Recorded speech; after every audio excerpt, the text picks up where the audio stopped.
Whiskey doesn't have to be an expensive hobby, so I thought I'd share with you some of my tips for dramming on a budget. Welcome back, Dram fam, to the Whisky Diary. Yeah!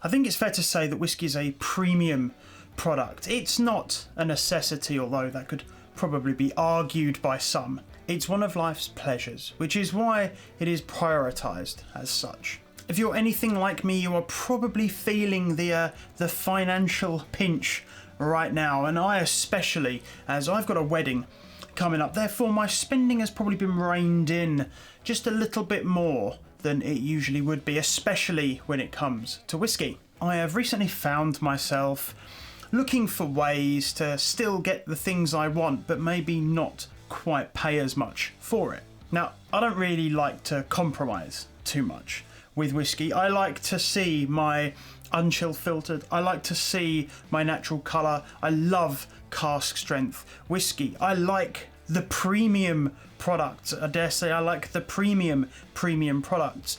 And unfortunately, they do often come with a price tag. But I think if you're clever about it, you can find ways to still get those things. A big part of whiskey as well for me is exploration. I like to try new things, I like to experience new things, and I like to find whiskey that I've not found before.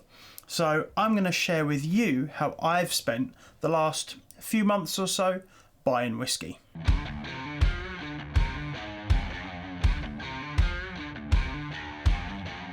So of recent, I've found myself turning to independent bottlers. So for those that don't know what an independent bottler is, you could buy a Glenallachie from Glenallachie in a Glenallachie bottle, or Glenallachie could sell that cask to someone else, and then they can bottle that Glenallachie under their name. They sometimes may tell you who it is they've bottled, other times they may not.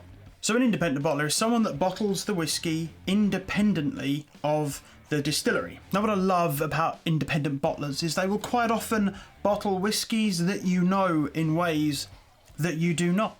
In some instances, they may be bottling it maybe just a little bit younger with and the associated kind of lower price tag that may come with it. They may be using some refill casks that they've already got knocking about, thus reducing that cost. Quite often you can find whiskies from distilleries that you know bottled by independent bottlers for less money than you would get a comparable liquid from the distillery itself. It doesn't mean they are always good. Independent bottlers often have slightly different motivations than the distillery. They might not have a focus on the same consistent product that particular distillery churns out, but that really helps me lean into that exploration side of whiskey, and especially when you do find it at that lower price. A really good example of this is Master of Malt. They've actually recently started doing their own independent bottlings under the Master of Malt brand. Some of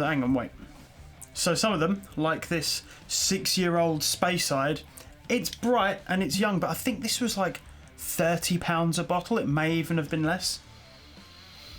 It's probably ever so slightly, it's probably just right on the cusp of actually being whiskey for me, but it was so cheap, it was almost rude not to. Before that, they had the Christmas cake and dark chocolate, medjool, dates, cinnamon, whatever. It's now just fruit cake and whatever, but this was £36 a bottle, incredibly well priced, and it is a delicious whiskey. So keep your eye out for independent bottlers. They tend to churn out some slightly more regular releases, so there's always something new coming to market.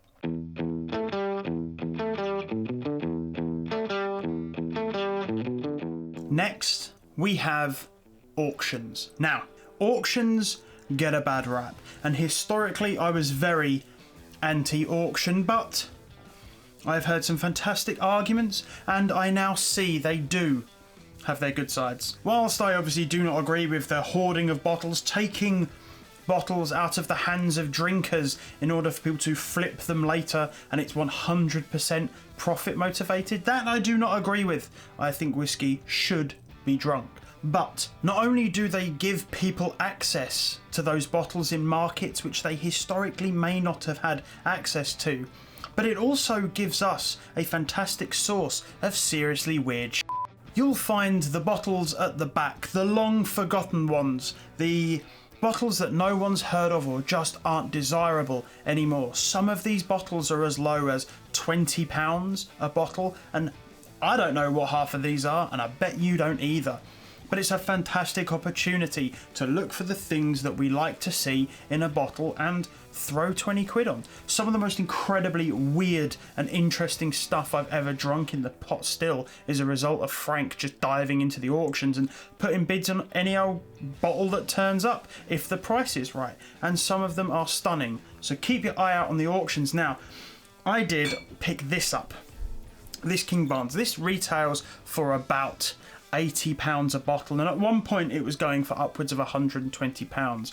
I got this at the last SWA auction for £50 a bottle, a saving of 30 quid on what I can honestly say is one of my all-time favourite liquids. So much so, I've got it in the glass right now.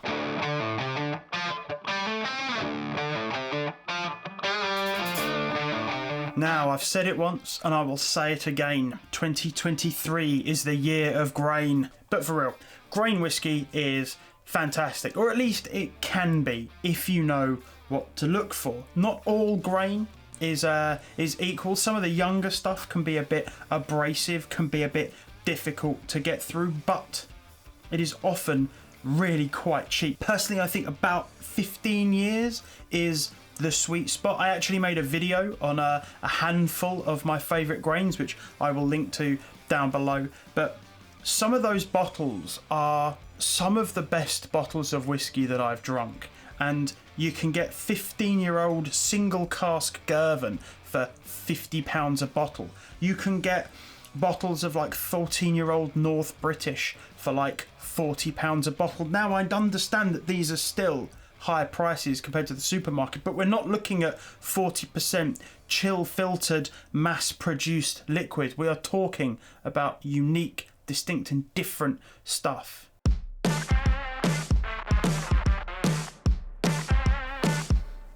Now, of course, one of our favourite places to go looking for whiskey can be the supermarket. I know a bunch of my international viewers have mentioned in the comments before that they don't often sell whiskey in the supermarkets over there, but I would assume that liquor stores have a similar area of the kind of more commonly available, you know, more kind of mass-produced, mass market whiskies, and these are the ones that I'm talking about. Now, I can only speak for my personal experience, but quite often in my local supermarkets, I'm pretty sure someone at some point walks in there blindly, spins their finger around, whatever they point out, they just knock 20% off the price.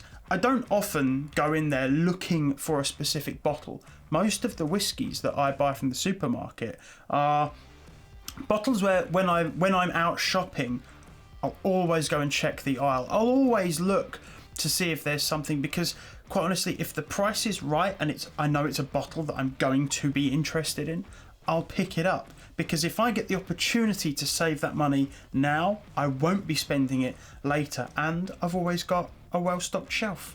I think as well, with more and more distilleries coming to the market with entry-level whiskies, you know, non-age statement varieties of whatever they've got, but they're recognising this, the newer whiskey drinker is going for those 43% and above unchill filtered natural colour. They're bringing these to market, and the supermarket is their entry into that market. So always keep your eye out for new stuff and discount stuff.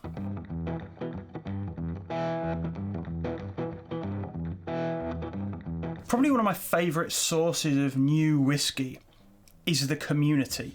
Now, I'm in a few Discord servers. Many of your favourite YouTubers will have their own Discord server. Two of my favourites are Vin from No Nonsense Whisky. He has a Discord server. And Certified Originals, I can't remember the channel that that was born out of.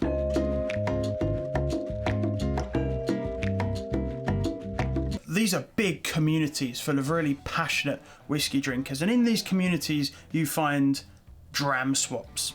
Behind me on one of these shelves back here, I've probably got about 150 sample bottles, which, that reminds me, I've actually got some to send. I must do that tomorrow. But on that shelf behind me, I've got like 100 samples, which are people have sent me randomly in exchange for other bottles that I've just bought. Am I going to be sitting there drinking bottles upon bottles of the stuff? No, I'm not. But it gives me an opportunity to exchange whiskey that I've got for maybe whiskey that I haven't tried before, maybe something new, maybe it's something in a price bracket that I haven't, been able to commit to the full bottle, but at least now I have an understanding of where that value proposition is for me. You can, of course, also chip in with friends. It may be that you all pool your money together and just buy one nice bottle of something that maybe you individually wouldn't be prepared to pull the trigger on, but split between 2 or 3 of you, that might be different. Alternatively, you might all put a fixed amount into a pot, jump on Master of Malt, for instance, and just see what you can get for your money. Maybe those different palates coming together and curating a list will not only make for a real interesting selection that you haven't tried before, but it may also make for a rather fun whiskey tasting evening.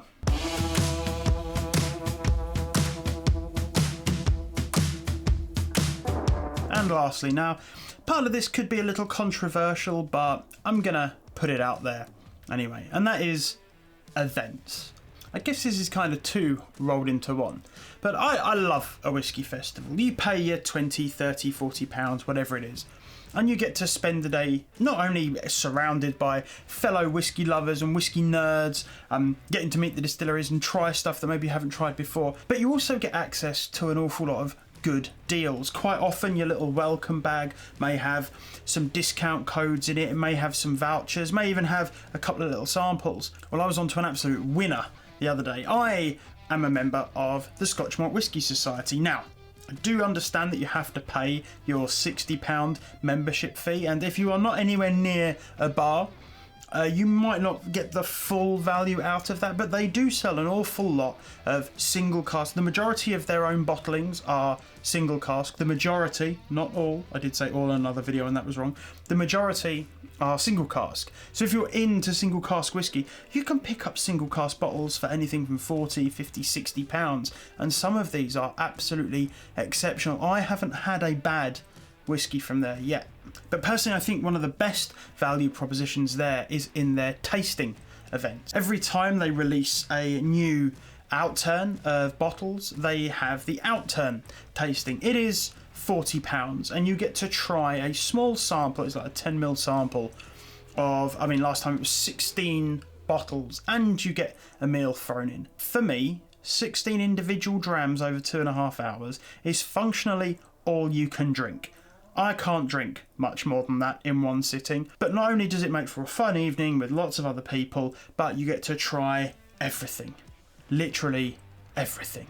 But the best thing about it, it cost me nothing.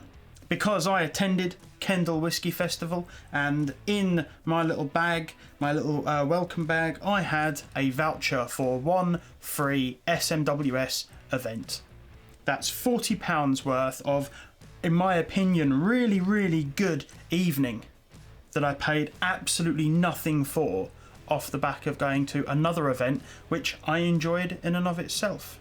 But anyway, that's enough from me. Thank you all very much for watching, and an extra special thank you to all of my patrons over on Patreon. Let me know down in the comments any of your top tips for getting the most dram for your money. And on that note, Slàinte mhath.